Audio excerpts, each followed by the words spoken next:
साथियों नमस्कार, जय भीम। मैं उमेश करुणा और आप देख रहे हैं बहुजन हलचल। आप इस तस्वीर को देखिए जिसमें कि पूर्व आईपीएस अधिकारी प्रेम प्रकाश जी, जो कि आजाद समाज पार्टी के वर्तमान में नेता है, और गले में इन्होंने जो गमछा डाला हुआ है नीला, वह भी एएसपी का है।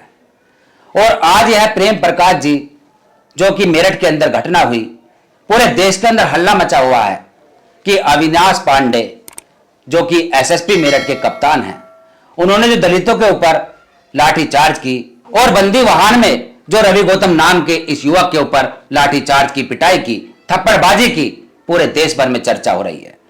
और आज यही प्रेम प्रकाश जी, जो कि पूर्व आईपीएस अधिकारी रहे हैं, आज उसी अविनाश पांडे के साथ प्रेम दिखाते दिखे, हाथ मिलाने की कोशिश करते दिखे।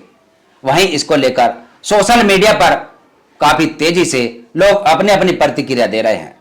प्रेम प्रकाश जी के ऊपर लोग अपने अपने विचार रख रहे हैं कि आखिर ये कैसा प्रेम है जो इनके नेता सांसद चंद्रशेखर आजाद जी व उनके समर्थक इस अविनाश पांडे की वर्दी उतारने की बात कर रहे हैं, इस अविनाश पांडे की सबक सिखाने की बात कर रहे हैं। और यही प्रेम प्रकाश जी, जो कि आज अपने प्रेम की भूमिका निभा रहे हैं, यानी यह दिखाने की कोशिश कर रहे हैं कि मैं भी जो आईपीएस अधिकारी रह चुका हूं और मेरी जो संबंध है सभी से है, सभी पुलिस अधिकारियों से है, लेकिन हाथ मिलाने की कोशिश की और अविनाश पांडे ने इनसे हाथ नहीं मिलाया। फिर यह बैठ गए, अपना प्रेम दिखाने लगे। और उसके बाद हम आपको बताएं कि कुछ लोग लिख रहे हैं कि बहुजन समाज पार्टी सुप्रीमो मायावती जी ठीक ही कहती हैं। उन्होंने ठीक कहा कि ये मगरमच्छ के आंसू बहाने आ जाते हैं, पीड़ित परिवार को भड़काते हैं और उसके बाद अपनी राजनीति करने की कोशिश करते हैं। और ये सियासत आखिर हर किसी की समझ में नहीं आती, हर किसी की समझ से बाहर होती है। राजनीति बहुत डिफिकल्ट होती है। हमने देखा कि जो लोग राजनीति करते हैं वह लोग आपसी संबंध भी रखते हैं, जैसे कि आप इनको देख सकते हैं, प्रेम प्रकाश जी को। और बाहर ऐसा दिखाते हैं कि हम एक दूसरे के दुश्मन हैं, हम एक दूसरे के विरोधी हैं, लेकिन अंदर चाय पीते हैं, खाना खाते हैं, आपसी संबंध रखते हैं। संसद में भी देखा गया कि सांसद चंद्रशेखर आजाद जी की पीठ थपथपाई थी गिरिराज जी द्वारा, और उनको हनुमान जी कहा गया था कि आप हमारे हनुमान जी हैं।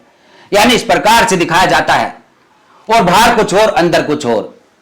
ललिता गौतम हत्याकांड, मेरठ का थिरोट पूरे देश में गरमाया।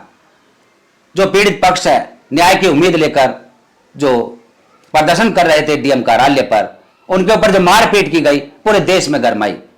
और आज वही पीड़ित परिवार, आप देख सकते तस्वीरें, जो कि समाजवादी पार्टी के प्रमुख अखिलेश यादव के पास पहुंचा, गुहार लेकर मदद की। यानी ये क्या हो रहा है, ये हर किसी की समझ से बाहर है। कहीं बहुजन समाज पार्टी के लोग जाते हैं, उसके बाद और समाज के लोग जाते हैं, पीडीए के लोग जाते हैं। यानी पीडीए के लोग का मतलब है कि आज जो अखिलेश यादव के पास यह लोग पहुंचे, तो कहीं ना कहीं यह समाजवादी पार्टी का ही प्रोपेगेंडा हो सकता है। और बहुजन समाज पार्टी ने जो ये आवाज उठाई, बहन कुमारी मायावती जी ने जो ये एक आवाज उठाई, प्रेस कॉन्फ्रेंस किया, ट्वीट किया, इस बात को यदि गंभीरता से ले तो वह कोई सामान्य महिला नहीं है। वह 4 बार उत्तर प्रदेश बड़े सूबे की मुख्यमंत्री रह चुकी है, उनको बारीकी का ज्ञान हो सकता है। ये आईपीएस बड़े बड़े अधिकारी, सबको वह भुगत चुकी है, सबको देख चुकी है, उनको पता है कि सत्ता की क्या ताकत होती है और क्या ये पुलिस अधिकारियों की यानी कानूनी व्यवस्था होती है। और इसलिए उन्होंने कहा कि कानूनी तहत लड़ाई लड़नी चाहिए। यदि निचली अदालतों से न लड़ा जा सके तो ऊपर की अदालतों में जाना चाहिए। इस प्रकार से स्टंटबाजी करके, रीलबाजी करके, समाज को बरगलाकर, उनके युवाओं पर मुकदमे लगाकर ये देश के युवाओं का भविष्य खराब होता है। यानी उनका क्या नजरिया था, क्यों उन्होंने कहा, इस पर आप अपने विचार रखें, इसको आप अपने तरीके से समझे।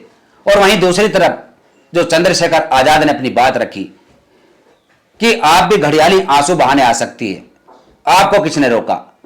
और 2017 का जो हवाला दिया कि सहारनपुर में आप भी तो आई थी, क्या वहां पर घड़ियाली आंसू बहाने आई थी। यानी इस प्रकार की आपस में जो टकराव हो रहा है, जो आपसी एक लड़ाई हो रही है, आमने सामने दोनों आ चुके हैं, इस बात का जो मनवादी है, जो आरएसएस व बीजेपी के लोग हैं, वह फायदा उठाएंगे ही, क्योंकि वह चाहते हैं कि फूट डालो राज करो, दलितों की वोटों का बिखराव हो और उनको फायदा हो। इस बात को आम नागरिक या आज के युवा नहीं समझ पाते। हाय हुल्ले के चक्कर में आकर, रेलबाजी के चक्कर में आकर वह इन बातों को बारीकी से नहीं समझते। नुकसान होता है तो आज के युवाओं का होता है, जो आज के जैन जी है उनका ही नुकसान होता है, क्योंकि वह लोग नहीं समझ पाते, बारीकी से नहीं देख पाते कि राजनेताओं पर बड़ी बड़ी सुविधाएं होती है। नेताओं पर यदि मुकदमे भी लगते हैं तो वह उसको झेल लेते हैं, लेकिन यदि आम जनता पर, आम युवाओं पर, गरीब युवाओं पर मुकदमे लगेंगे तो वह नहीं झेल पाएंगे। यही लिखा है सूरज कुमार बोध ने कि सांसद चंद्रशेखर आजाद के ऊपर लगभग 36 मुकदमे लगे हुए हैं। जो व्यक्ति अपने मुकदमे नहीं हटा पाया वह समाज को क्या न्याय दिलाएगा। और यह भी लिखा कि आज तक जितनी भी जगह यह पहुंचे, जहां स्टंटबाजी, रीलबाजी करने पहुंचे, जहां पीड़ित परिवार के पास पहुंचे, वहां आज तक कितने लोगों को न्याय मिला है, तत्काल कितने लोगों को न्याय मिल सका है। यदि इसकी गंभीर जांच की जाए, पड़ताल की जाए तो पता चल जाएगा असलियत का कि कितने लोगों को वाकई में ही न्याय मिला है या नहीं मिला है। वहीं हम आपको बता दें कि आज के समय में राजनीति समझना बहुत डिफिकल्ट है।